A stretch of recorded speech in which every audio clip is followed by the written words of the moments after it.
apostol. Matapos tumigil sa Antioquia ng kaunting panahon, si Pablo'y muling naglakbay.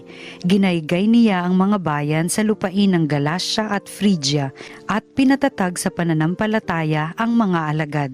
Dumating sa Efeso ang isang Hudyong nagngangalang Apolos na ipinanganak sa Alejandria. Mahusay siyang magtalumpati at maraming alam sa banal na kasulatan.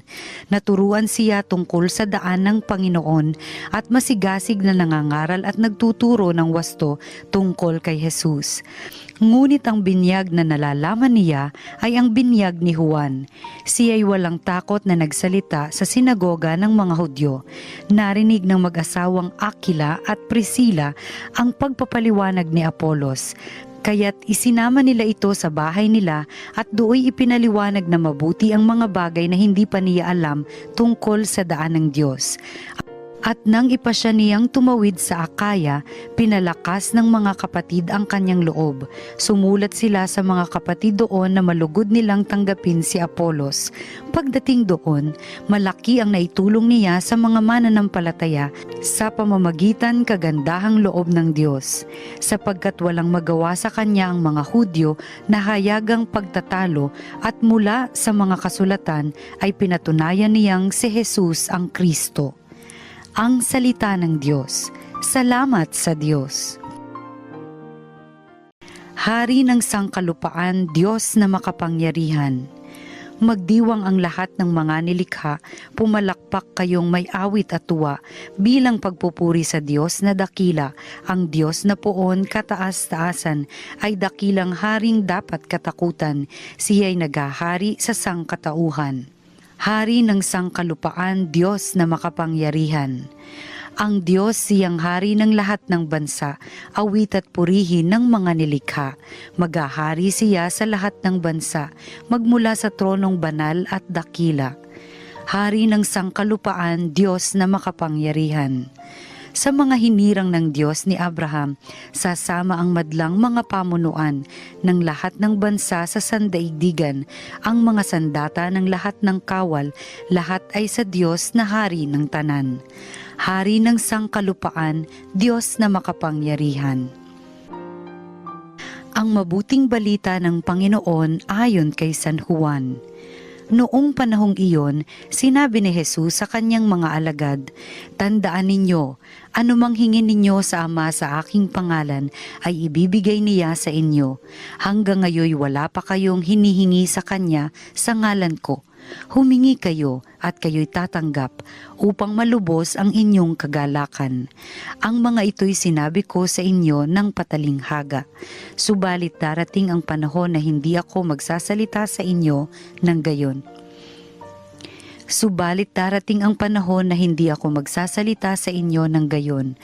Tuwiran ko nang sasabihin sa inyo ang tungkol sa Ama. Sa araw na iyo'y hihingi kayo sa Kanya sa aking pangalan, at hindi ko sinasabi sa inyo na dadalangin ako sa Ama para sa inyo, sapagkat iniibig nga kayo ng Ama. Iniibig niya kayo sapagkat ako'y iniibig ninyo at naniwala kayong nagmula ako sa Diyos. Ako'y mula sa Ama at naparito sa sanlibutan. Ngayoy aalis ako sa sanlibutan at babalik sa Ama.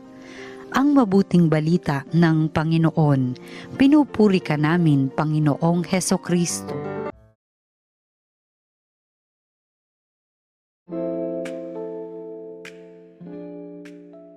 Magandang araw po mga kapatid at happy Saturday. Narinig niyo na ba yung konsepto ng fine-tuning?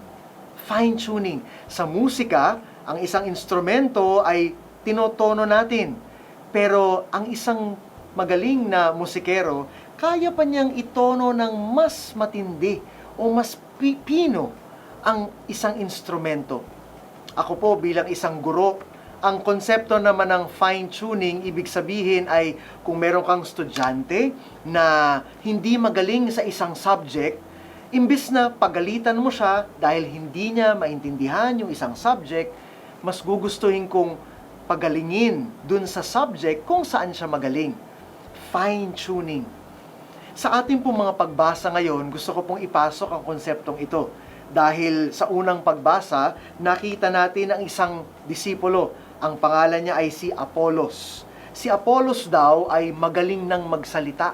Siya na ay marunong at masigasig na mangaral tungkol kay Jesus. Pero kulang ang kanyang kaalaman. Kaya naman, tinulungan siya ng mag-asawa na sila Aquila at Priscilla. At pinaliwanag nila kay Apollos ng mabuti ang mga bagay na hindi pa niya alam tungkol sa daan ng Diyos. Para bang fine-tuning na ginawa kay Apollos. At sa atin namang ebanghelyo, si Jesus din ay nagbibigay ng fine-tuning. Sinabi niya, ang mga ito ay sinabi ko sa inyo ng patalinhaga, subalit darating ang panahon na hindi na ako magsasalita sa inyo ng gayon. Tuwiran ko nang sasabihin sa inyo ang tungkol sa Ama. Na para bang sinasabi ni Jesus, ngayon, salita pa lang ang sinasabi ko, pero darating ang panahon, hindi na, kulang na ang salita. Kailangan na ng gawa. At syempre, alam natin na yung salita ni Jesus ay talagang fine-tune niya o pinapino pa niya sa kanyang tunay na pagkamatay at pagkabuhay mula sa kamatayan. Kaya mga kapatid, ano ang mensahe sa atin ngayon? Ano pa ang kailangan mong i-fine-tune sa iyong pananampalataya? Alam ko naman na matalino ka na, magaling ka na, marami ka nang alam tungkol sa Diyos at sa pananampalataya. Pero syempre, hindi tayo pwedeng magtapos dyan. Marami pa tayong pwede pang matutunan, i-fine-tune. Marami pa tayong pwedeng palalimin pa sa ating pananampalataya. At sana, ang lubos na fine-tuning na pwede nating gawin ay ang pagtikom ng ating bibig at tunay na gawin sa ating kilos, sa ating pagmamahal, sa ating pagtulong sa kapwa, na ating talagang pinapatunayan na naniniwala at nananampalataya tayo sa Panginoon. Kaya manalangin po tayo sa ngalan ng Ama, ng Anak at ng Espiritu Santo. Amen. Panginoong Jesus, salamat po sa karunungan na ibinigay niyo na sa amin. Pero alam po namin na marami pa kaming hindi alam, marami pa kaming gustong malaman sa aming pananampalataya. Nawa po ay palalimin niyo pa ang aming mga nalalaman at karunungan. At sa pinakadulo, Panginoon, nawa ay mailabas namin ito hindi lang sa salita, kundi sa aming mga kilos at gawa. Ang lahat ng ito hinihiling namin sa ngalan ni Kristo ang aming Panginoon. Amen. Sa ngalan ng Ama, ng Anak, at ng Espiritu Santo. Amen. Magandang araw, mga kapatid.